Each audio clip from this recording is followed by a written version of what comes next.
Hello दोस्तों, तो season 4 के लास्ट में हमने देखा था कि किन्यू अपनी फैमिली को अलविदा करके यूनिवर्स में ट्रैवल करने के लिए निकल जाता है। इस सीजन 5 की शुरुआत भी बिल्कुल उसी सीन से होती है जहां पर हम देखते हैं कि किन्यू यूनिवर्स में ट्रैवल कर रहा था और वो किसी नए ही यूनिवर्स में पहुंच जाता है, जो कि पहले से बहुत ज्यादा अलग और खतरनाक था, क्योंकि यहाँ पर डीमंस और फेरी दोनों रहा करते थे और इन दोनों के बीच हमेशा जंग चलती रहती है, जिसकी तबाही के बीच किन्यू भी आने वाला है, लेकिन उसे इस बारे में अभी तक कुछ भी मालूम नहीं। और इसी के साथ सीन शिफ्ट होकर एक फाइटिंग ग्राउंड पर आ जाता है, जहां हम एक डेसिपल हंशु को देखते हैं जो कि बहुत ही बुरी तरीके से घायल हो चुका था, लेकिन इसके बावजूद भी वो फाइट करने से बाज नहीं आ रहा था। वो अपने सामने खड़े लू फैमिली के एल्डर से कहता है कि मेरे होते हुए यहाँ से कोई भी जिंदा नहीं जा सकता, और ये कहते साथ ही उसने एक फॉरबिडन ब्लड मैजिक का इस्तेमाल करना शुरू कर दिया था, जो कि बहुत ज्यादा खतरनाक है। वो लगातार इस टेक्निक का इस्तेमाल करके खुद की ताकत को बढ़ा रहा था कि तभी अचानक वहाँ पर लू फैमिली के एल्डर का पोता भी आ जाता है, जो कि हंशु को देखकर उस पर हमला करते हुए कहता है कि तुम हमारी फैमिली पर एक दब्बा हो, तुम्हें तो हमें अपनी फैमिली में रखना भी नहीं चाहिए था। लेकिन हंशु को शक कहते उस लड़के हार्मिंग पर हमला कर देता है, जिसे बचाने के लिए उसका ग्रैंडपा उसके सामने आ गया था। और यहाँ वुलू फैमिली के एल्डर हंशु से कहता है कि तुम्हें हमारा साथ देना चाहिए था, लेकिन तुमने गलत साइड चूज कर ली, इसलिए आज के दिन तुम्हें यहाँ पर मरना होगा। और ये कहते साथ ही वो हंशु पर एक स्लैश अटैक कर देते हैं, जिसे टकराकर हंशु काफी बुरी तरीके से डैमेज हो चुका था, लेकिन वो खुद की लिमिट को क्रॉस करते हुए अपने ब्लड मैजिक का इस्तेमाल कर रहा था, क्योंकि वो नहीं चाहता था कि वो यहाँ पर आज हार जाए। वो दोबारा से अपने फुल पावर्स को इकट्ठा करके उन लोगों पर हमला करने ही वाला था कि तभी वहाँ पर जेड सोर्ड सेट का एल्डर भी आ जाता है, जिसने अपनी गोल्डन फिश टेक्निक से हंशु पर अपना फाइनल अटैक कर दिया था। और इस अटैक के बाद हम देखते हैं कि हंशु फाइट करने के काबिल नहीं बचता,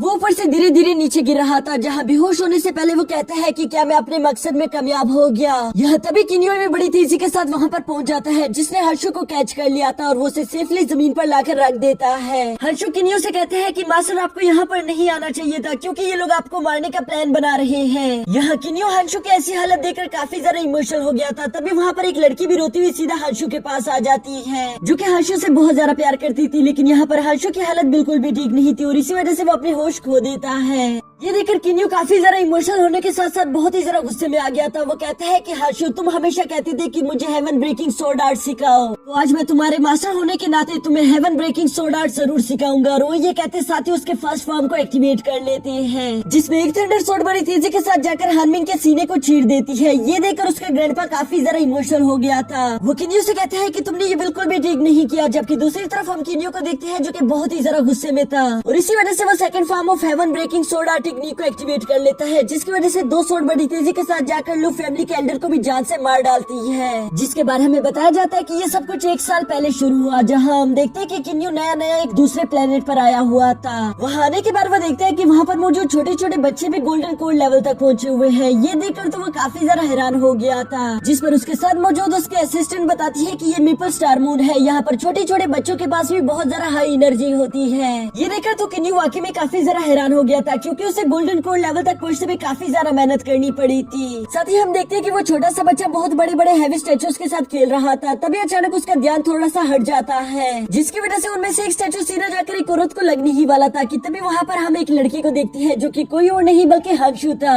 वो उस औरत की मदद करने के लिए फौरन वहाँ पर पहुँच जाता है, लेकिन यहाँ पर हम देखते हैं कि उसे वो स्टैचू संभालने में काफी ज्यादा मुश्किल हो रही थी, जबकि वहाँ पर मौजूद बाकी के लोग उससे कई ज्यादा पावरफुल थे। ये देखकर किन्यू कहते हैं कि ये लड़का बहुत ज्यादा अच्छा है, पर ये बहुत ही ज्यादा कमजोर है। यहाँ किन्यू अपने असिस्टेंट के साथ बैठकर बातें कर ही रहा था कि तभी अचानक वहाँ पर हार्मिंग भी आ जाता है, जिसे देखकर वहाँ पर मौजूद लोग थोड़े से घबरा जरूर गए थे, लेकिन फिर वहाँ के दुकानदार बड़ी तेजी के साथ हार्मिंग के पास जाकर उसे पैसे देना शुरू कर देते हैं, क्योंकि वो हर महीने उनसे भत्ता लेने के लिए यहाँ पर आया करता था। साथ ही हम यहाँ पर देखते हैं कि हार्मिंग वैसे एक बहुत ही ज्यादा कमीना इंसान है, क्योंकि वो वहाँ पर एक खूबसूरत लड़की लिनलिन को देखकर फौरन उसके पास चला गया था। वो उससे कहते हैं कि तुम यहाँ पर ये ज्वेलरी जो ले रही हो ये तुम्हारे काबिल नहीं, क्यों ना तुम मेरे साथ मेरे मेंशन चलो, वहाँ पर तुम्हें अच्छी ज्वेलरी मिल सकती है। जो सुनकर मिस लिन कहती है कि नहीं, मुझे ज्वेलरी की कोई जरूरत नहीं है, और ये कहकर वो वहाँ से जाने ही वाली थी कि तभी हार्मिंग दोबारा से उसके सामने आकर उसे रोक देता है। वो उसे कहते हैं चलो कोई बात नहीं है, अगर तुम्हें ज्वेलरी नहीं चाहिए तो तुम वैसे भी मेरे साथ मेरे मेंशन चल सकती हो, हम वहाँ पर मिलकर चाय पी सकते हैं। मिस लिन उसके साथ नहीं जाना चाहती थी, इसलिए हम देखते हैं कि हार्मिंग उसे फोर्स कर रहा था, जो देखकर हंशु को बिल्कुल भी अच्छा नहीं लगता। इसलिए वो सीधा जाकर हार्मिंग के पास चला गया था, जहाँ वो उसे कहते हैं कि इस लड़की को परेशान करना बंद करो। हार्मिंग यहाँ पर हंशु को देखकर उसका मजाक उड़ाना शुरू कर देता है। वो कहता है कि देखो तो सही यहाँ पर कौन आ गया, लू हानशु, जो कि मेरी फैमिली से बिलोंग करता है, लेकिन साथ ही साथ ये एक कचरा है क्योंकि इसे कल्टीवेशन करने नहीं आता और ये बहुत ही ज्यादा कमजोर है। और ये कहकर हम देखते हैं कि हानमिंग ने उस पर हमला कर दिया था।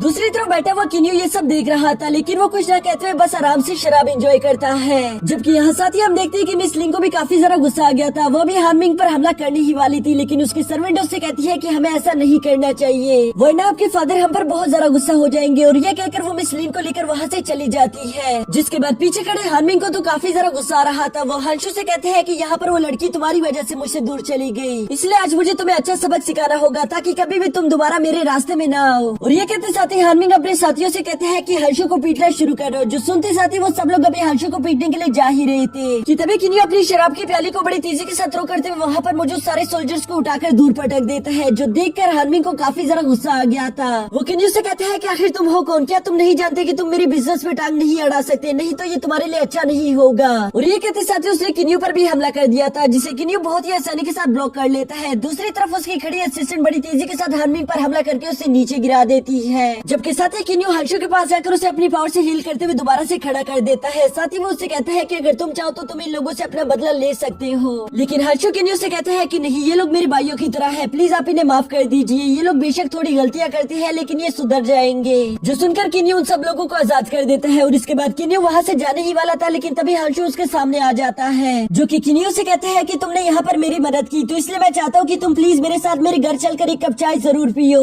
मुझे ये बहुत अच्छा लगेगा। जो सुनकर किन्यू पहले तो उसे मना कर देता है, लेकिन उसके बार बार इंसिस्ट करने पर आखिरकार किन्यू भी उसके साथ एग्री हो गया था।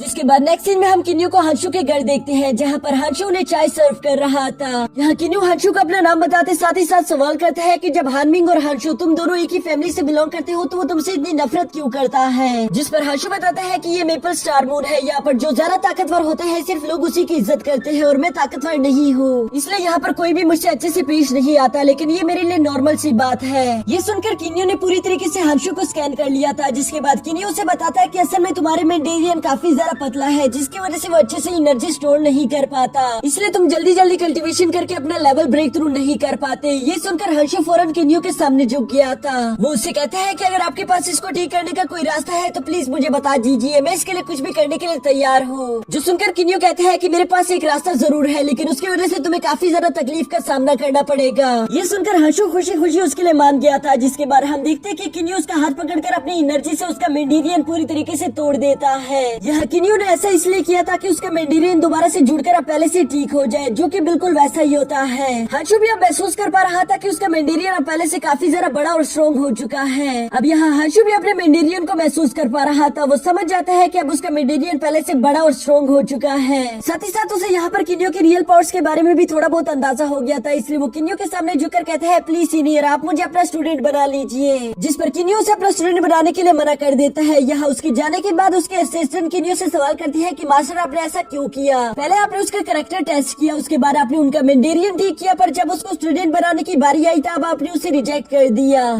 ये सुनकर किन्यू जवाब देते हैं कि मेरी स्टीलर ट्रांसफॉर्मेशन टेक्निक्स काफी ज्यादा खतरनाक है, अगर ये मैंने उसे सिखाने की कोशिश की तो उसकी जिंदगी में मुश्किलात बढ़ जाएगी। इसके बाद नेक्स्ट सीन में हम देखते हैं कि वहाँ पर लू फैमिली का एल्डर अपने पोते के साथ आ गया था, जो कि किन्यू से कहता है कि मैं आपसे यहाँ पर माफी मांगने के लिए आया हुआ हूँ, क्योंकि मुझे मालूम हुआ है कि मेरे पोते हानमिंग की वजह से आपको काफी ज्यादा परेशानी का सामना करना पड़ा। जिस पर किन्यू कहते हैं कि नहीं नहीं ऐसी कोई बात नहीं, बस हानमिंग ने हानशु को परेशान किया था तो मुझे लगता है कि आपको उसे सजा देनी चाहिए। जो सुनकर वो एल्डर अपने पोते को सजा के लिए वहाँ से दूर भेज देता है। जबकि इसके बाद वो किन्यू को बताता है कि मेरा नाम है मिंग हान और मैं यहाँ पर लू फैमिली का एक एल्डर हूँ। मुझे आपके बारे में हानशु ने बताया, इसलिए मैं यहाँ पर आपसे मिलने के लिए चला आया ताकि मैं जान सकूं कि आप यहाँ पर क्या करने के लिए आए हुए हैं। हो सकता है कि किसी चीज में मैं आपकी मदद कर सकूं। जिस पर किन्यू उनसे सवाल करता है कि क्या आपको डीमन वर्ल्ड के रास्ते के बारे में कुछ भी मालूम है। ये सुनकर मिंग हान बताता है कि हाँ मुझे डीमन वर्ल्ड के बारे में सब कुछ मालूम है और वहाँ तक जाने का रास्ता सिर्फ एक ही है, आपको इंटरस्टेलर टेलीपोर्टेशन अरे का इस्तेमाल करना होगा। और साथ ही साथ वो यहाँ पर किन्यू को बताते हैं कि अगर आपके आपके पास इंटरस्टेलर मैप ना हुआ तो आप वहाँ पर खो जाओगे, इसलिए आपको उसकी भी जरूरत पड़ेगी। ये सुनकर किन्यू कहते हैं ठीक है, फिर क्या आप मुझे बता सकती हो कि मुझे वो इंटरस्टेलर मैप कहाँ पर मिलेगा? जिस पर मिंग हान कहता है कि उस तरह का मैप यहाँ पर सिर्फ एक ही है जो कि यार फैमिली के सुपरडेंट के पास है, पर आपको फिक्र करने की कोई जरूरत नहीं क्योंकि हमारी लू फैमिली काफी ज्यादा अमीर है, इसलिए मैं उनके साथ डील करके आपके लिए वो मैप जरूर लेकर आऊंगा। और ये कहने के बाद वो हांशो को यार फैमिली की तरफ भेज देता है ताकि वो इनके साथ डील करके उस मैप को यहाँ किन्यू के लिए ला सके। किन्यू को भी यहाँ पर इन लोगों की ये मेहमान नवाजी काफी ज्यादा अच्छी लग रही थी। जिसके बाद नेक्स्ट डे हम देखते हैं कि हांशो काफी ज्यादा घायल हालत में किन्यू के पास आ जाता है। किन्यू उसे इस तरह की हालत में देखकर उसे सवाल करते हैं कि आखिर तुम्हारे साथ ये किसने किया, जिस पर वो उसे बताते हैं कि यार फैमिली ने। मैं वहाँ पर आपके लिए मैप की डील करने के लिए गया था पर उन लोगों ने मुझ पर हमला करके मुझे घायल कर दिया। ये जानकर तो किन्यू को बहुत ज्यादा गुस्सा आ गया था और वो इसी गुस्से के साथ सीधा जेट सोर्ड सेट चला जाता है जहाँ पर यार फैमिली का वो सुपरडेंट भी वहीं पर मौजूद था। किन्यू वहाँ के गार्ड्स को मारता वो वहाँ पर तबाही मचा देता है, जो देखकर यार फैमिली का सुपरडेंट वहाँ पर बाहर आ गया था। वो किन्यू से कहता है कि आखिर तुम हो कौन, जिस पर किन्यू कहता है कि यहाँ पर सवाल मैं पूछूंगा, तुम ये बताओ कि क्या तुम ही हो वो जिसने हाशु को यूँ घायल किया है? जो सुनकर यार फैमिली का वो सुपरडेंट कहता है कि हाँ वो मैं ही हूँ क्योंकि हाशु बहुत ज्यादा कमजोर है और वो मेरे साथ डील करने के काबिल नहीं था। और ये कहते साथ ही उसने फौरन से किन्यू पर हमला भी कर दिया था, जिसे किन्यू बहुत ही आसानी के साथ ब्लॉक करते हुए अपनी तलवार को समन कर लेता है। जिसके बाद हम देखते हैं कि किन्यू अपनी तलवार से एक बहुत ही ज्यादा स्मूथ टेक्निक का इस्तेमाल करता है और इस टेक्निक की वजह से हम देखते हैं कि वो सुपरडेंट वहीं पर मारा गया था। ये देखकर जेट सोर्ड सेट के लीडर को बहुत ज्यादा गुस्सा आ गया था। वो किन्यू के सामने आते हुए कहता है कि आखिर तुमने मेरे मेहमान को मेरे ही घर में कैसे मार डाला, मैं तुम्हें इसके लिए माफ नहीं करूंगा। और वो ये कहते साथ ही किन्यू पर हमला करने के लिए अपनी एक फॉर्मेशन को क्रिएट करना शुरू कर देता है, जिसे देखकर तो किन्यू भी थोड़ा सा चौंक गया था। और इसी के साथ हमारा ये एपिसोड यहीं पर खत्म हो जाता है।